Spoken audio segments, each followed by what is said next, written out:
Welcome back to part 2 of the Barstool cart build.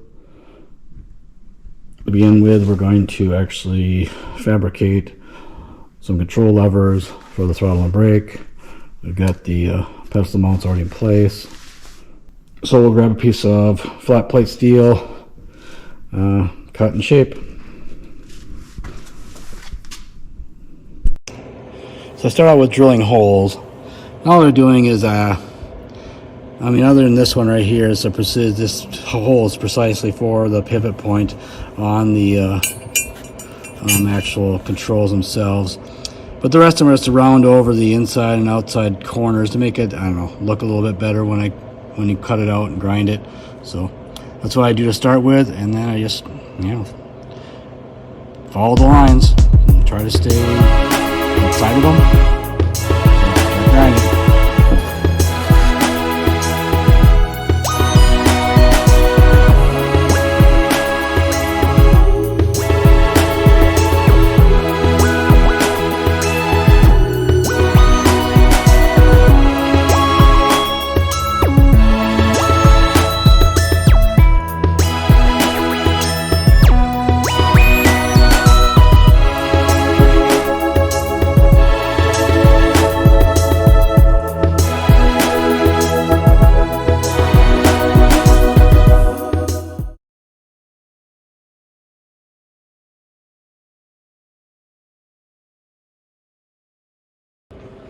So there we go, crudely cut out. Now let's go back with a grinder and make it look a little less crappy.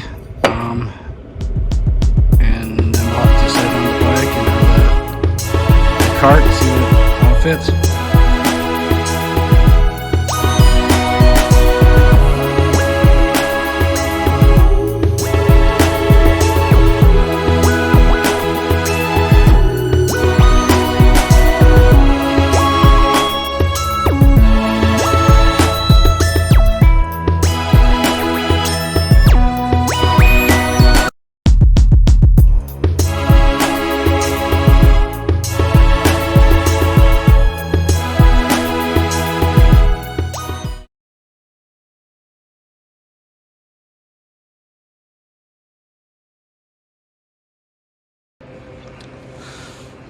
That's not too bad.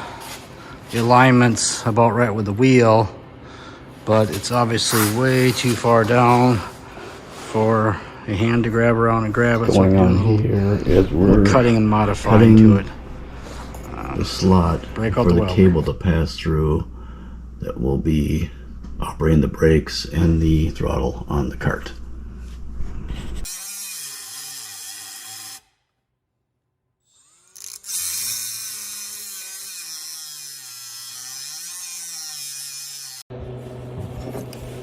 So this is what I basically did, was just drill the hole, fit the cable end, and then just ground out a notch, a little entryway for the cable to get in there. So that's what I did. Let's put it on the cart.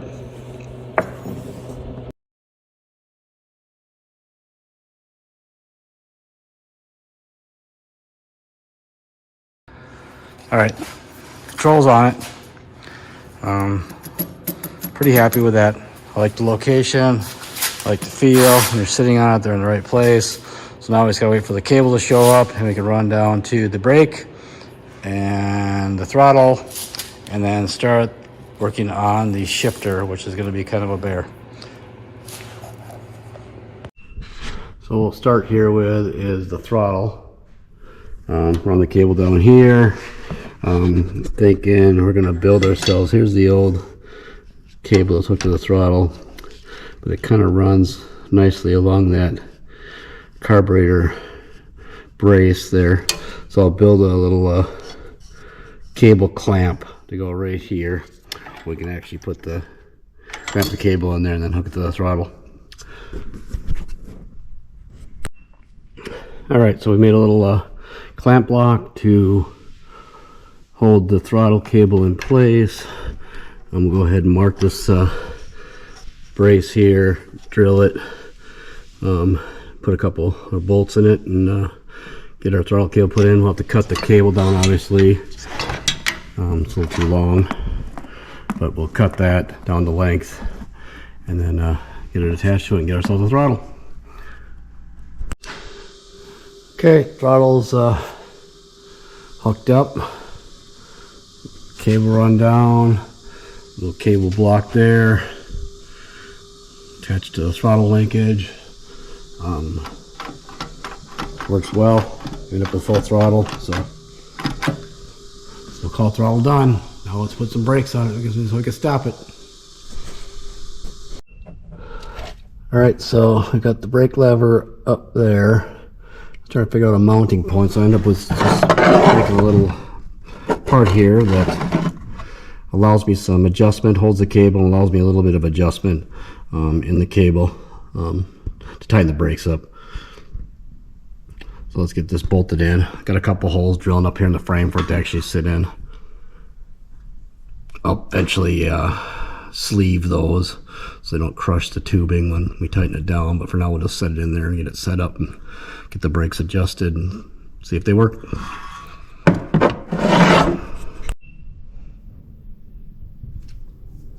Alright, so the brake assembly is in place. Everything's moving. I'll have to actually adjust it and stuff once we get it out and trying to drive it. So let's move on to let's get the battery box built so we can actually start this thing. A tip for you guys putting chains on mini bikes and go-karts or whatever,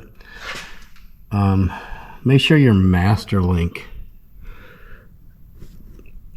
face, the open face, is facing the opposite direction of the motor rotation. Why is that? So as the motor's rotating, the chain's going this way.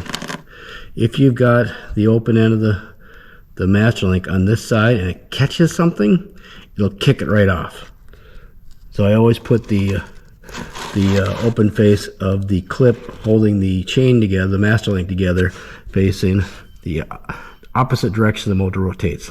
So now if it catches something, it can't spit it off. Little tip there. Okay, so this is what we come up with for a battery hold down. I'm thinking it's just a couple of pieces of angle iron, and we'll, cap them off with those, and then probably just a couple little pieces of flat bar up here and a plate on top with some bolts. That should be good enough. And we can add a little weight to the back so we can do wheelies or not. Let's get this welded up. So the battery hold down is built and done. I left myself a little bit of room here so I can adjust the motor, the tension of the chain. The motor won't hit the battery. So next we're going to work on the gas tank. I'm going to be using this thing here while laying around. Some off some old John Deere tractor. We'll kind of mount it someplace in here, build some sort of bracket, get it high enough so gravity feed fuel to the carburetor. So let's start building this bracket.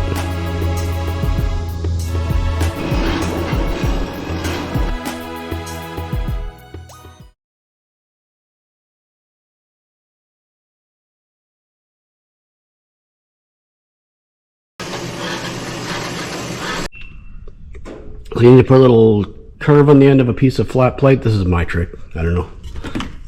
Torch, piece of round stock of some sort, clamp it in the vise, heat it up, and just roll it over.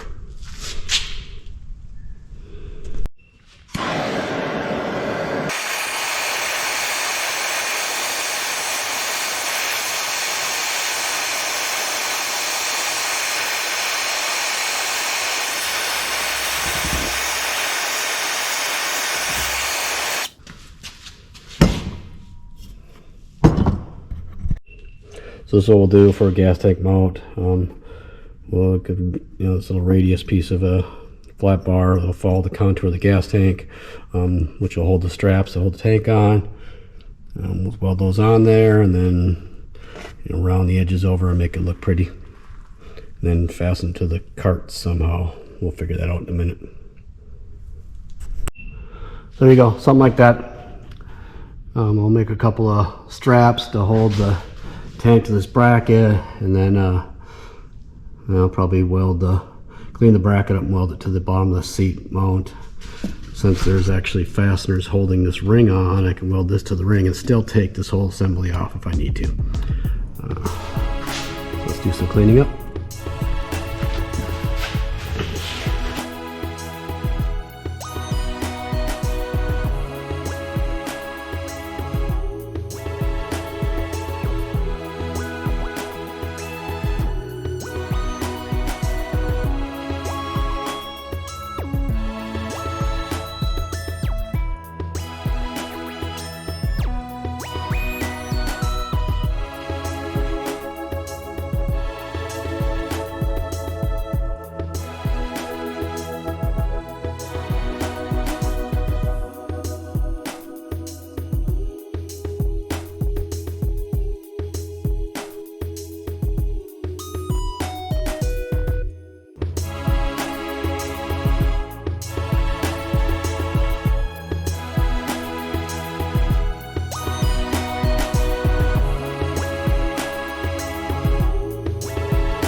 Alright, gas tank mount done, tank strapped in.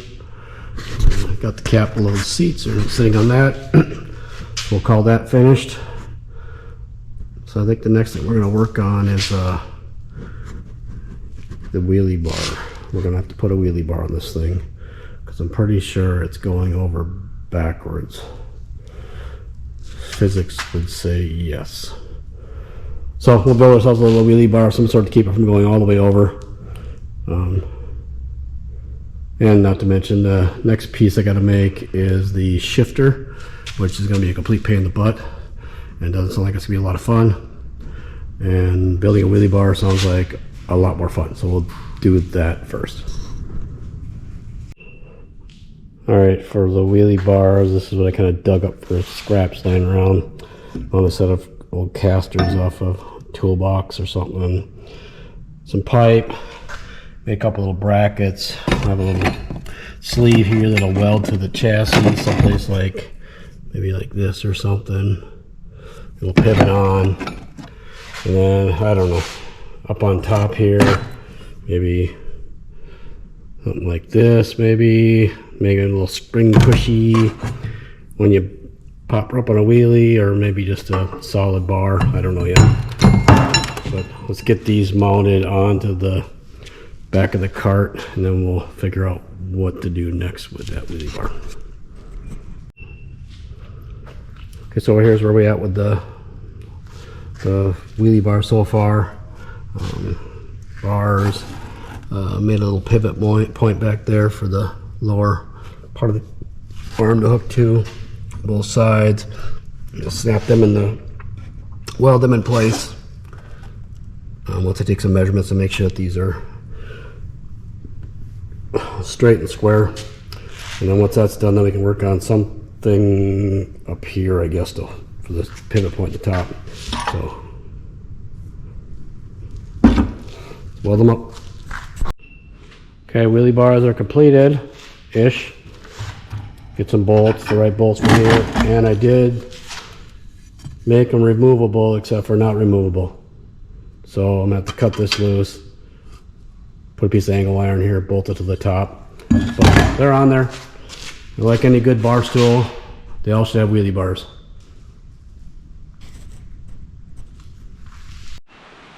All right, we're gonna fix the issue of the mount for the wheelie bar, making it actually removable like I initially planned on doing.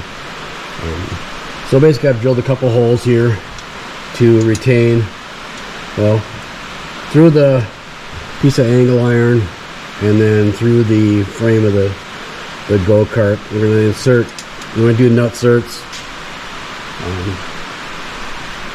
just because they're simple and pretty amazing. If you don't have this particular tool in your arsenal, I suggest picking one up. They're getting pretty cheap off of Amazon or whatever, and I've had some pretty good luck with this one. So now it's just a matter of actually using the tool to place the insert into the sheet metal. If you never used one before, it's basically a giant pop rivet. It's going to crush this down and wedge it inside of this piece of sheet metal, this hole that you drilled. So let's get it set up and rivet them in.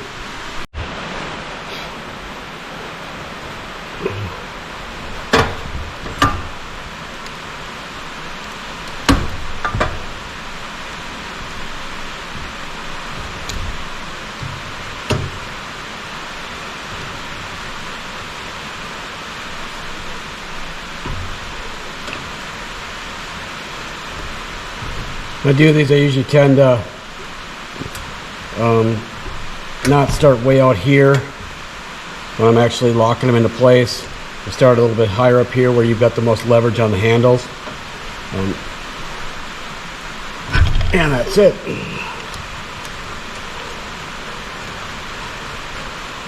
Unthread it. And there you go. It's in there, it's solid. So I'll do the other 3, and then we'll bolt the Wheelie Bar back into place again. Alright, there you go.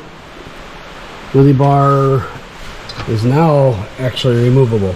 So we'll move on to taking care of the shifter next. I think it's something along the lines of maybe in here someplace. I don't have to climb up there. I'll have to get it back down again and sit down and see where it's going to go. We'll start fabbing up the shifter. So I'll probably do something like this. Maybe it should be out of the way. Your legs will be out here someplace, but still reachable. Make a pivot point, maybe even off this actual round bar there, and pivot like this. Shifted the gears. So let's get this somehow attached to this with some sort of pivot point, and we can go from there. So do something like that. We'll weld this onto this little stud here. We'll drill a 1/4 inch hole to the center of this all the way through and out the back, where we'll have some sort of a stud and a lock nut. It'll hold the whole thing in place, and then it'll be able to pivot. Take this thing over to the lathe and start drilling a hole.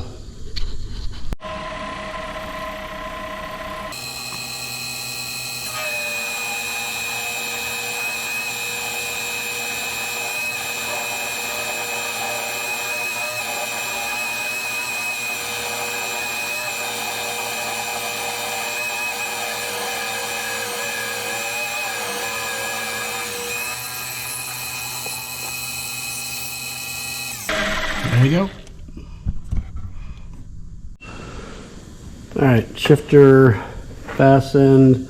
We've actually got the point where the cables will be attached to on there.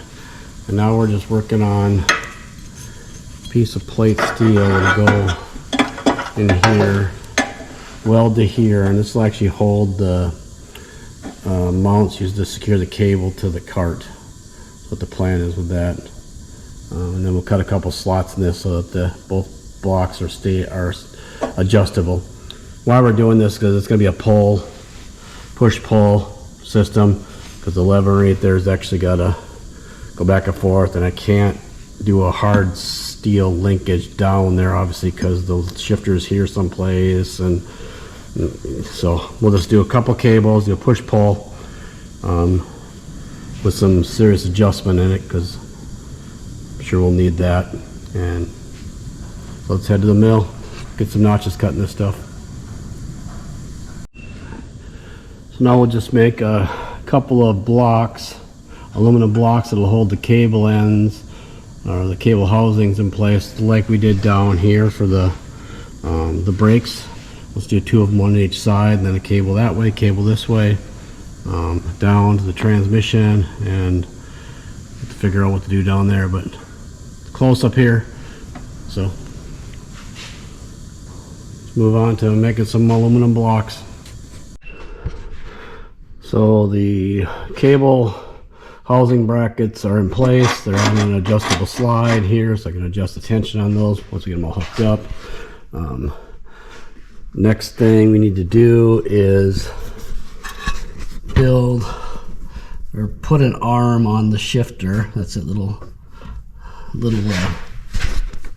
stub sticking up there, and build some sort of a mount to hold the cables down here. And to do this, I'm going to drop the transaxle actually out of the cart because it's a little bit confined right here. All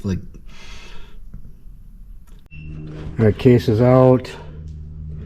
Identified where the gears are and put a little mark on the end of the shaft. It's going to give me a dictation of where the actual arm is probably going to be sticking out. If I go there, there's dead center, 6 over there, reverse over here. I'll have room for the actual arm, make it swing.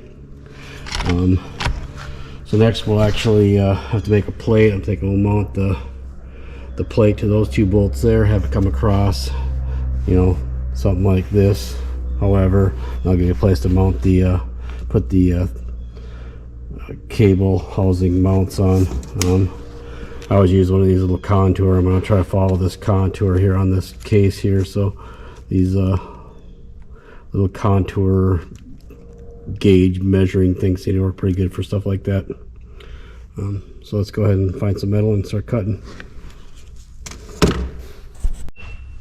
Okay, plate's made. Obviously I'll clean it up, make it all pretty roundy and shape it and size it, but we need to get the actual shift lever built. We're going to be shooting for way down here, as low as I can get on here, because this is getting pretty, like we originally seen, this is getting very close to the clutch, and it's kind of in the way when I go to move the chain, put the chain on and off. So we'll get something welded on here, clean this up so it's only maybe a 1/4 inch shorter, which gives us a little more space for chain and the clutch. Okay, arms built, welded on there, holes drilled for the cables to run through, and now we'll make some sort of little piece of bar stock, flat bar stock, threaded for these cable adjusters to go into. They'll be in there and over here someplace, I guess. Get those welded on there, and that'll pretty much be it. Reshape this to make it look, it's like something, and bolt the transaxle back right the cart. So the cable mounts are in place. A little bit of adjustment on both sides, but that's what it'll look like underneath the cart once we get the transaxle back up in there and get these cables hooked up, cut the length. Okay, after some NASA level calculating and measurements, I just guessed, and it seems to be working. Just at least moving through the gears anyways. Seems to have all of them. And the shifter's in a pretty decent place.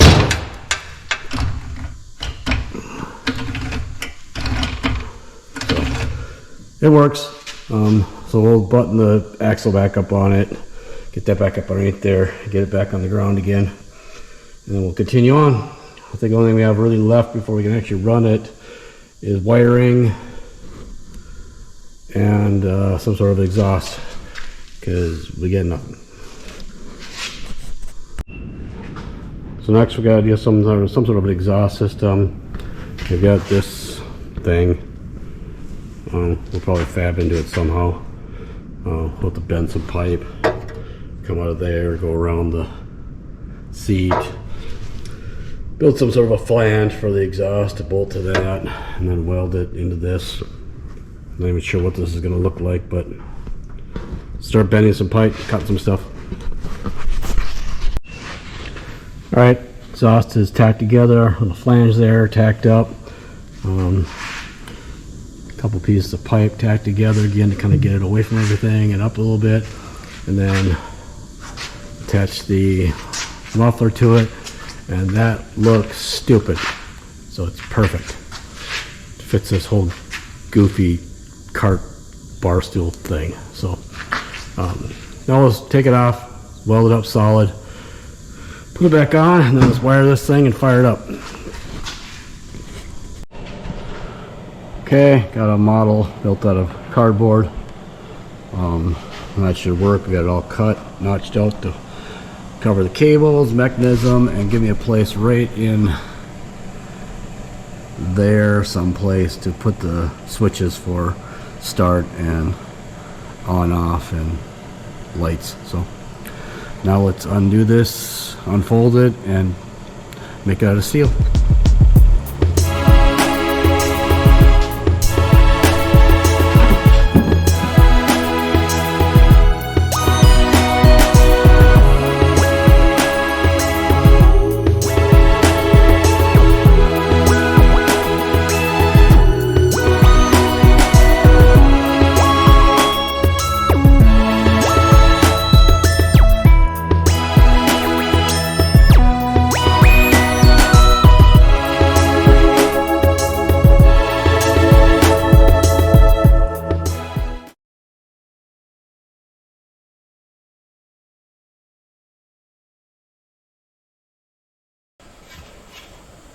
There we go, it's bent up.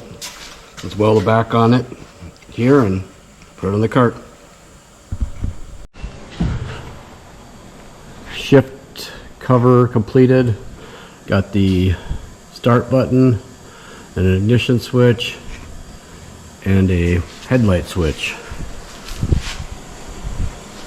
Can't have a bar stool without headlights.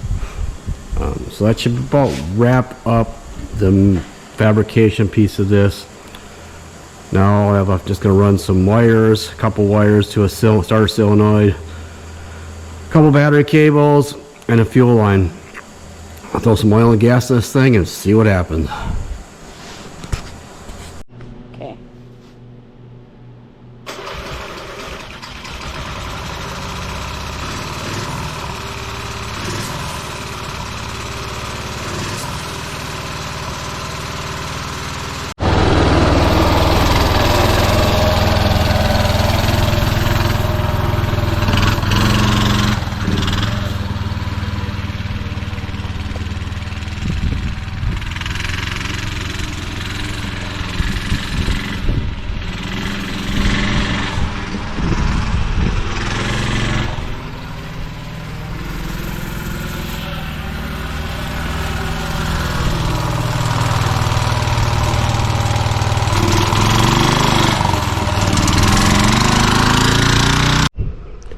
That concludes the test run. As you can see, the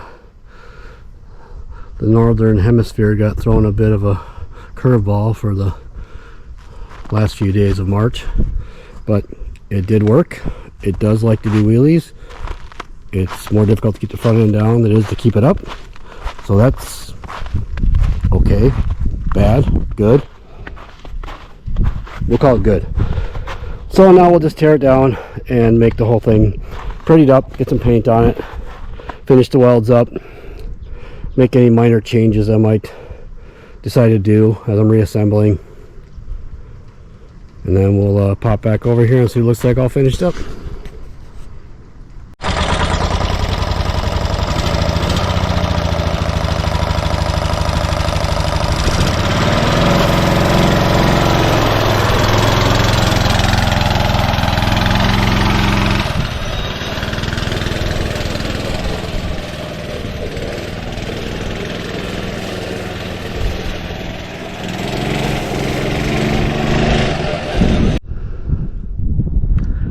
Well, it's definitely a 20-footer.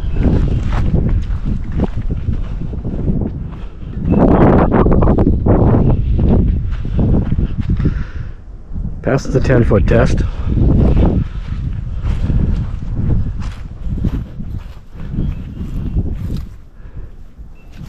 And just barely passes a 3-foot test. So, yep, it's a 3-footer.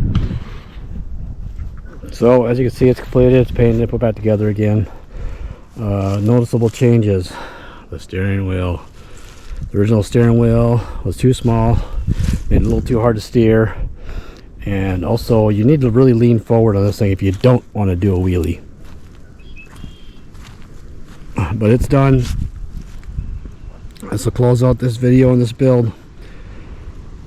Thanks for watching. See you soon.